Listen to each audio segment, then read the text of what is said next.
کائیں کائیں کی نسبت سے کوا، کاگ، کاں یا کرو ہے۔ اسی طرح گرج اور گڑگڑاہٹ جیسے الفاظ فطرت سے اخذ شدہ ہیں۔ ان مثالوں کے باوجود یہ نظریہ بھی جیسچر تھیوری کی طرح زبان کی تشکیل کا مکمل احاطہ نہیں کرتا۔ یعنی انسانی زبان کا مشاہدہ کریں تو اس میں سارے الفاظ فطرت میں موجود آوازوں کی نقل نہیں ہیں، اس لیے اس نظریے پر تنقید بھی موجود ہے۔ اسی طرح ایک نظریہ زبان مجموعہ جذبات کا نظریہ کہلاتا ہے، جسے انگریزی میں پوہ تھیوری کہتے ہیں۔ اس نظریے کو 19ویں صدی میں ہنری سویٹ نے پیش کیا۔ اس نظریے کے مطابق انسانی زبان کا آغاز جذبات کے بے ساختہ اظہار کے ذریعے ہوا۔ انسان سے غم، خوشی، نفرت اور غصے وغیرہ میں جو قدرتی آوازیں جیسے غم میں ہا یا آہ وغیرہ جیسی آوازیں نکلتی ہیں، ان کے استعمال اور ترقی سے زبان بنی۔ اس عمل میں بھی ہزاروں سال لگے اور رفتہ رفتہ زبان موجودہ شکل تک پہنچی۔ آج کی زبانوں کے مشاہدے سے یہ بات سامنے آتی ہے کہ یہ نظریہ بھی انسانی زبان کی ابتدائی تخلیق کا مکمل احاطہ نہیں کرتا۔ اسی طرح ایک نظریہ یو ہو کا نظریہ کہلاتا ہے۔ اسے یو ہی ہو کا نظریہ بھی کہتے ہیں۔ اس نظریے کو 19ویں صدی کے ایک ماہر سر ایڈورڈ برنٹ ٹیلر نے پیش کیا۔ اس نظریے کے مطابق انسان سے سخت محنت کرتے ہوئے جو مختلف آوازیں برآمد ہوتی ہیں، ان کے مسلسل استعمال اور ان کو ترقی دینے سے ابتدائی زبان تخلیق ہوئی۔ جیسے کشتی چلاتے ہوئے یا بھاری چیزوں کو دھکیلتے یا اٹھاتے ہوئے ہا یا حیا جیسی آوازیں نکلتی ہیں۔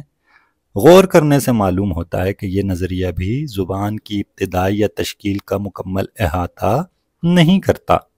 اسی طرح ایک نظریہ ماما تھیوری یا بچے کی زبان کہلاتا ہے۔ اس نظریے کو میکس مولر اور جارج رومانیس نے پیش کیا۔ اس کے مطابق بچہ فطری طور پر جو آوازیں نکالنا شروع کرتا ہے، جیسے ماں، ماما، با، بابا، آ، او، ای وغیرہ، تو ان آوازوں کو ہی استعمال کرتے ہوئے انسان نے زبان تخلیق کی ہے اور یہیں سے زبان کی ابتدا ہوئی ہے۔ گو کہ بہت سے الفاظ بچوں کی ابتدائی آوازوں پر بنے ہیں، مگر اس نظریے سے بھی زبان کا مکمل احاطہ نہیں ہوتا۔ زبان کی ابتدائی بناوٹ کے حوالے سے میکس مولر نے ڈنگ ڈونگ تھیوری بھی پیش کی، جسے اردو میں معنی سے نسبت رکھتی ہوئی آوازوں کا نظریہ کہا جا سکتا ہے۔ اس نظریے کے مطابق ہر لفظ کی آواز کا اس کے معنی کے ساتھ خاص تعلق ہوتا ہے۔ ابتدائی انسان نے اس معنی کی آواز کو استعمال کرنے کی کوشش کی اور ترقی کرتے کرتے یہ بنیادی آوازیں بن گئیں۔ جیسے لفظ ڈاؤن اور نیچے ادا کرتے ہوئے آوازیں نیچے کی طرف جاتی ہیں، اور اوپر یا اپ کہتے ہوئے آوازیں اوپر کی طرف جاتی محسوس ہوتی ہیں، اور اس اوپر یا نیچے کے تصور کے ساتھ انسان کے ذہن میں مختلف آوازیں تشکیل ہوئیں، اور ان آوازوں کے استعمال سے چیزوں اور افعال یعنی کاموں کے نام رکھے گئے۔ اس نظریے پر بہت سارے اعتراضات موجود ہیں۔ اسی طرح ایک نظریہ فطری انتخاب کا نظریہ یا نیچرل سلیکشن تھیوری کہلاتا ہے۔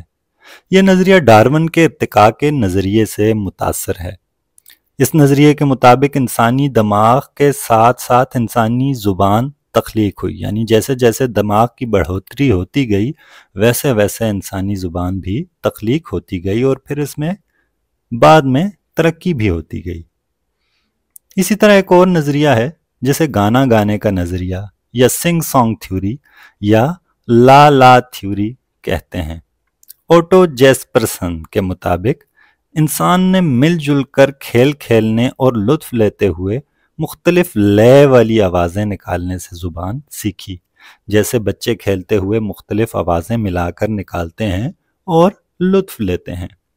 اسی طرح سر رچرڈ پیگٹ نے ٹاٹا تھیوری پیش کی، جسے چارلس ڈارون نے تعاون دیا۔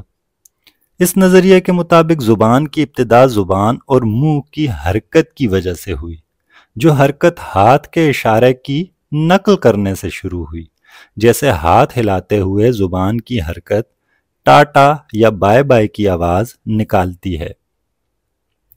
سامعین، ان پیش کردہ نظریات کے علاوہ بھی مختلف نظریات بیان کیے جاتے ہیں، جیسے انسانی ضرورت کا نظریہ یا نیسیسٹی آف کمیونیکیشن کا نظریہ، یعنی زبان انسانی ضرورت کے تحت وجود میں آئی سمیت دیگر نظریات بھی موجود ہیں۔ جب ابتدائی زبان وجود میں آئی تو ان زبانوں میں فرق آنا شروع ہوا، جس سے مختلف زبانیں بنیں۔ پھر ان زبانوں کے ملاپ سے مزید زبانیں بننا شروع ہوئیں، جن کا سلسلہ آج تک جاری ہے۔ مختلف زبانوں سے نئی زبانیں بننے کا جو نظریہ ہے یہ سبسٹریٹ تھیوری کہلاتا ہے۔ سامعین، مختلف زبانوں سے نئی زبانیں بننے کا معاملہ تو آسانی سے سمجھ آ جاتا ہے، مگر انسان کی ابتدائی زبان کیسے بنی، یہ بات ابھی تک معمہ ہی ہے۔ آج جتنے نظریات پیش کیے گئے ان میں کوئی نظریہ مکمل طور پر درست محسوس نہیں ہوتا، مگر کوئی نظریہ مکمل طور پر غلط بھی نہیں ہے۔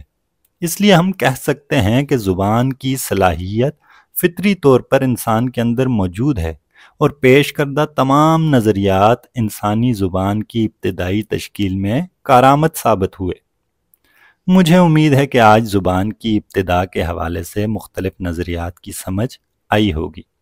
تو سیکھتے رہیے، سکھاتے رہیے اور اپنا بہت خیال رکھیے۔ اللہ حافظ۔